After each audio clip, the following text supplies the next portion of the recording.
So you want to be a fashion designer? Do you like to get dressed up and look pretty? Do you like to have a certain style that shows your personality? Do you like to draw and be creative? If the answer is yes to the previous questions, and it sounds like yes to me, you have started your journey into the world of fashion. Welcome aboard, my young fashionistas. I am so happy to be your guide and teacher. My name is Noura. Like you, my interest in fashion was sparked at a young age. I was doodling and sewing before I knew how to ride a bike. So grab a few pencils, some needle and thread, and most importantly, bring your creative minds. You've come to the right place. Fashion 101, here we come.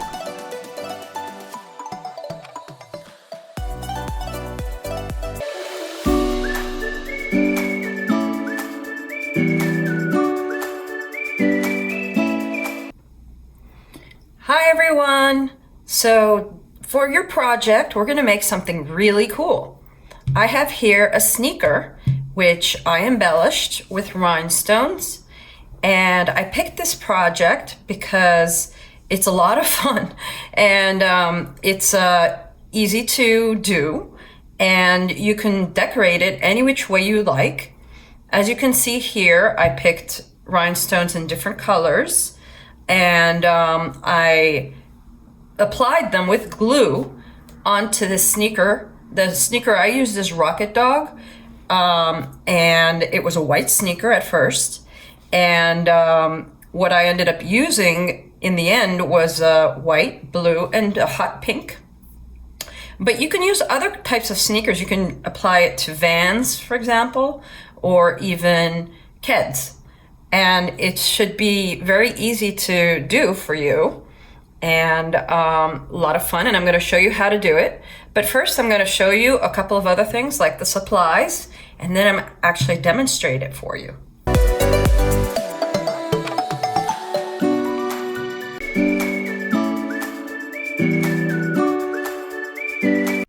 Now for the supplies.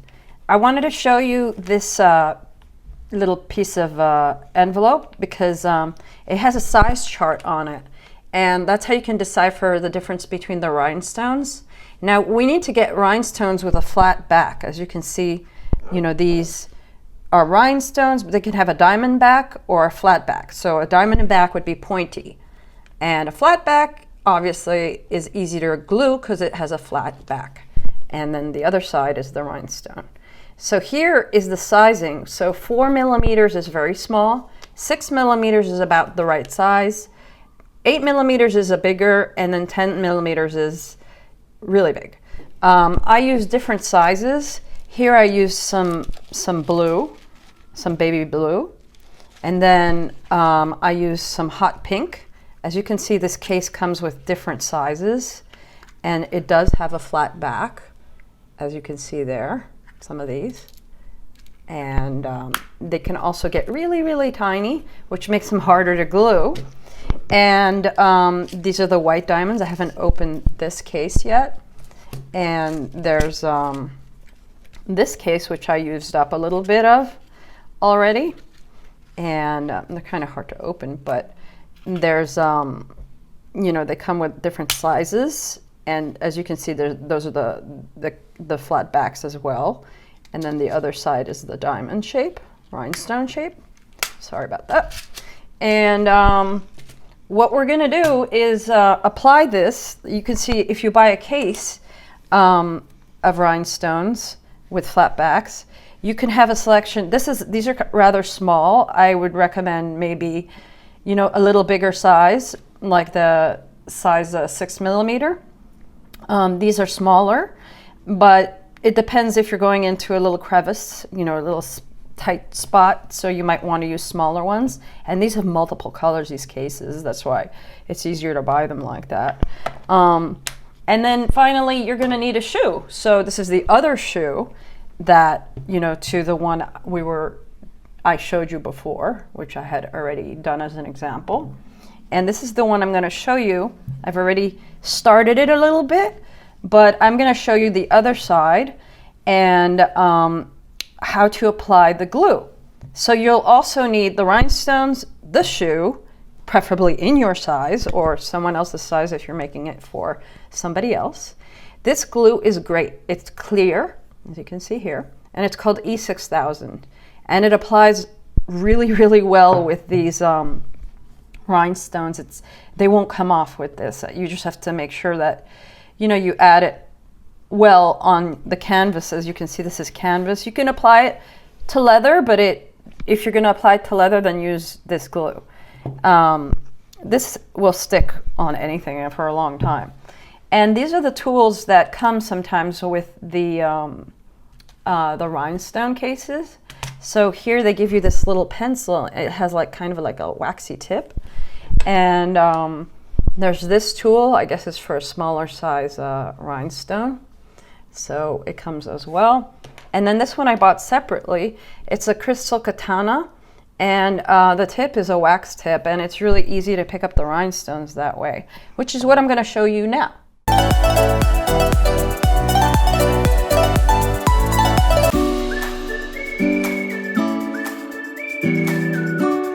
So we're going to work, not this side because it's already done, as you can see, the other side, so I can show you how to apply the glue to the shoe and work your way across the shoe and, you know, apply the blue rhinestones to this canvas shoe. Now, you want to work rather quickly. So with this tool, by the way, you can find it on Amazon. It's not that hard to find. And there's different versions of it. So you don't exactly have to buy that brand. But if you like this brand, then, you know, that's what you can do. So you grab with the tool, the waxy tip, you know, the front side of the rhinestone, and you apply it across the shoe. You try and work evenly. If it doesn't fit properly, you can push it along a little bit, the rhinestone, to be in place, to be nice and snug next to the next to the other ones. And I'm dropping it here for some reason.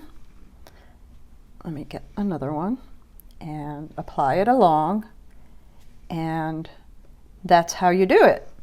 You just want to make sure that, you know,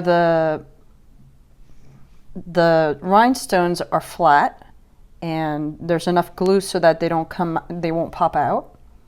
So this is how you would apply them, little by little. Take your time, but don't waste your time because the glue dries rather fast. And that's why I only do one strip at a time of glue. And once I'm done with this, you know, like little level, you know, this strip along the way, I add more, you know, over it.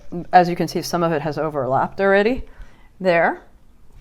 So I just keep going along. There might be a little bit of residue of glue on this waxy tip. That's why it's not picking up as well. And I apply the next layer, and you can clean off the excess glue if you want to, but I find that it's fine. It doesn't really get in my way, so I just tend to leave it. But so that's how you do it. And I'll meet you back here when I'm done with this section. As you can see here, I applied all of the glue and I finished off the application of the blue rhinestones.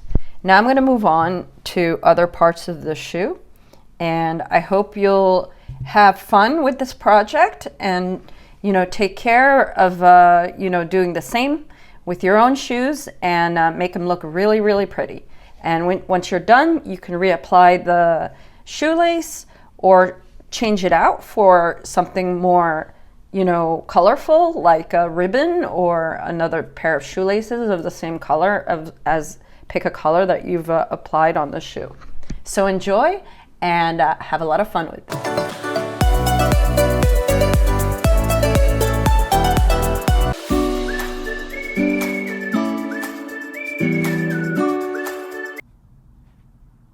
So what exactly is fashion? There are many ways to describe it. Perhaps the best way is that it's a form of self-expression. It is a way of telling the world or a rune that I am here, but without having to say so. Instead, you let your clothes do the talking.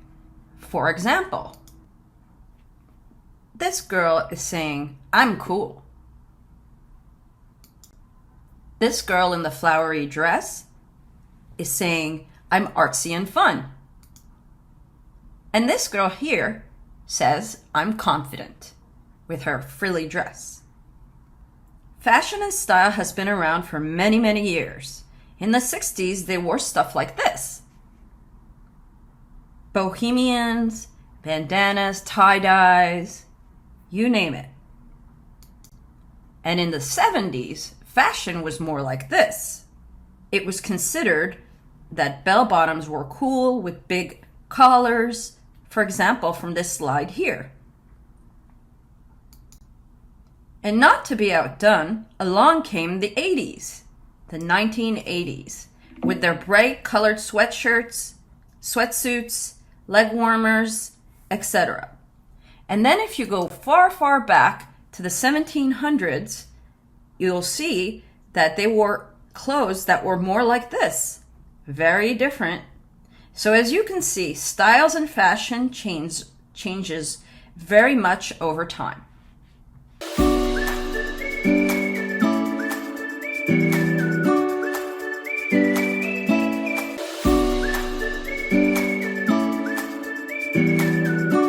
Creating a dress. There are many important and skilled workers that have a hand in creating that beautiful dress that you love to wear. Here are some of those very important people. The head fashion designer. They are the idea people. They are the creative ones. They usually have a great sense of style and they dare to share it with the world.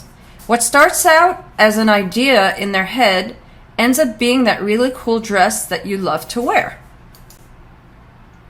There are many steps along the way and some very talented workers, but it's the fashion designer that comes up with the original concept.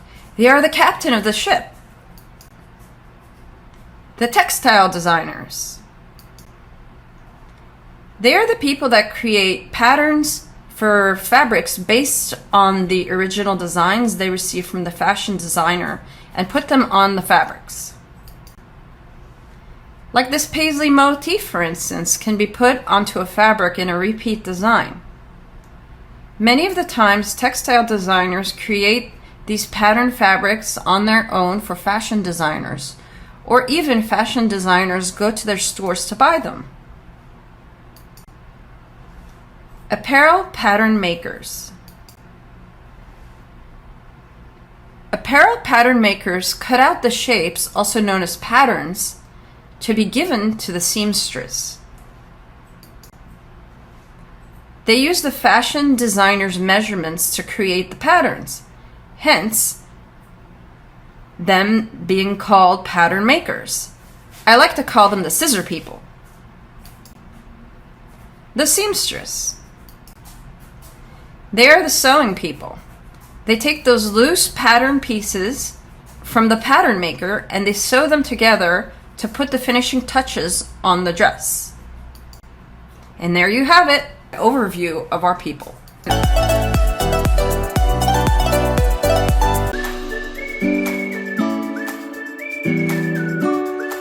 So now, let's spend a little time talking about some of the tools and methods that they need to make those dresses, and most importantly, that make you look beautiful and awesome.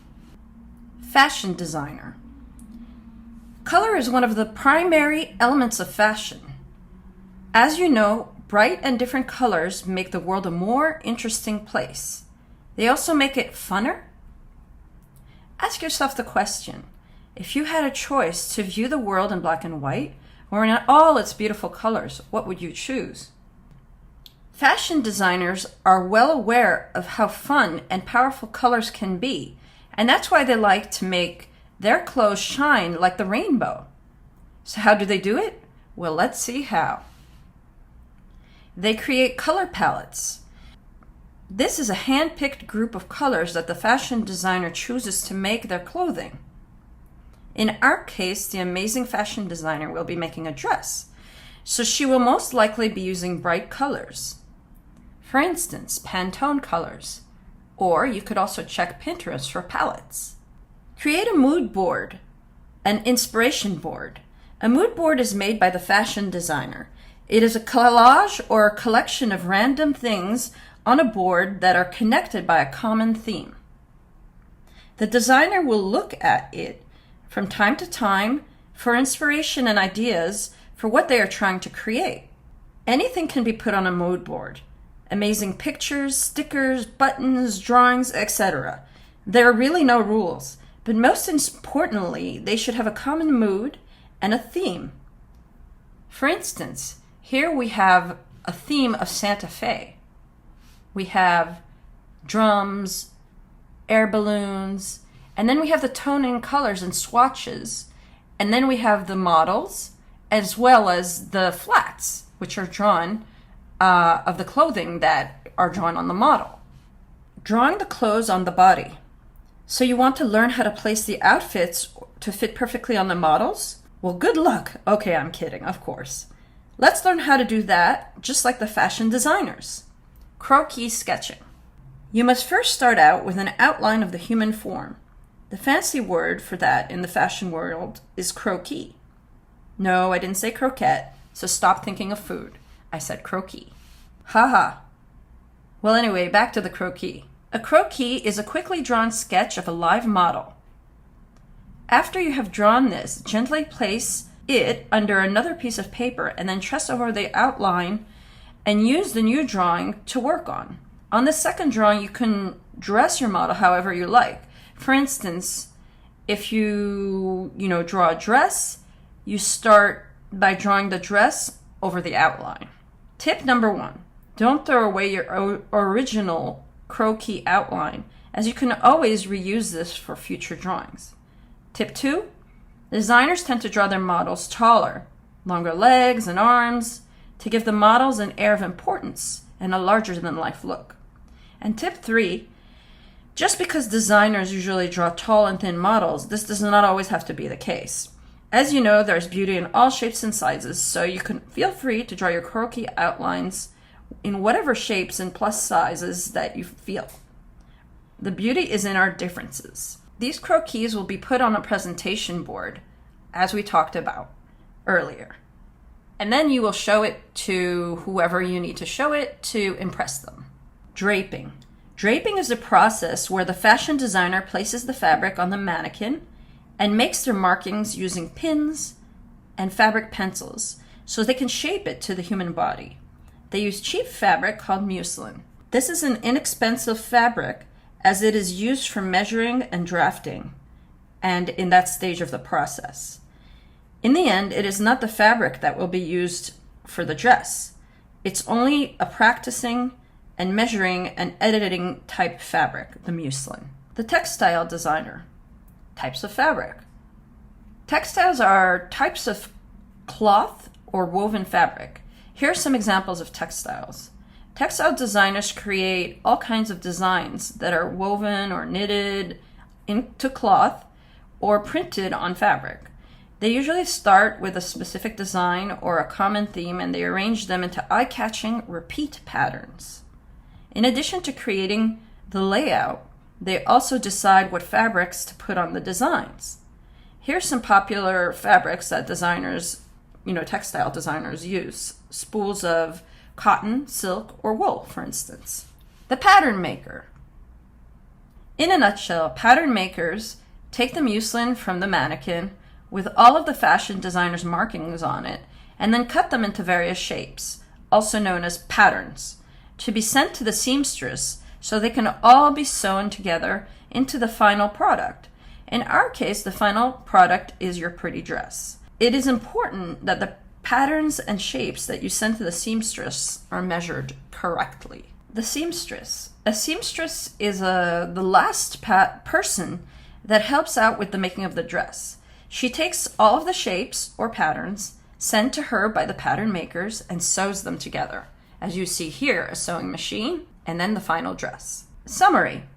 Steps in creating a dress. As you have been introduced to the people that make all of the steps in creating a dress, we started with the fashion designer that sketches the dress on a croquis. Then the fashion designer works with the textile designer to create a cool design for the final fabric. The fashion designer hangs the muslin onto the mannequin, also known as draping. The fashion designer makes markings and cuts onto the muslins. The pattern maker removes the muslin from the mannequin. The pattern maker lays the muslin on top of the pattern paper on a flat table.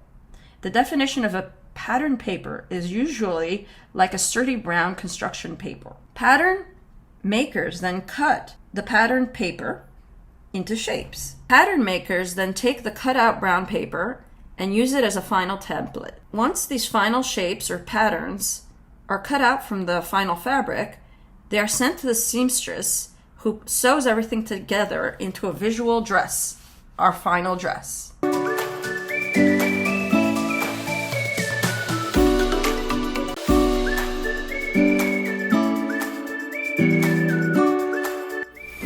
Thank you so much, everyone, for following this class. I hope you've enjoyed our fashion design class for kids.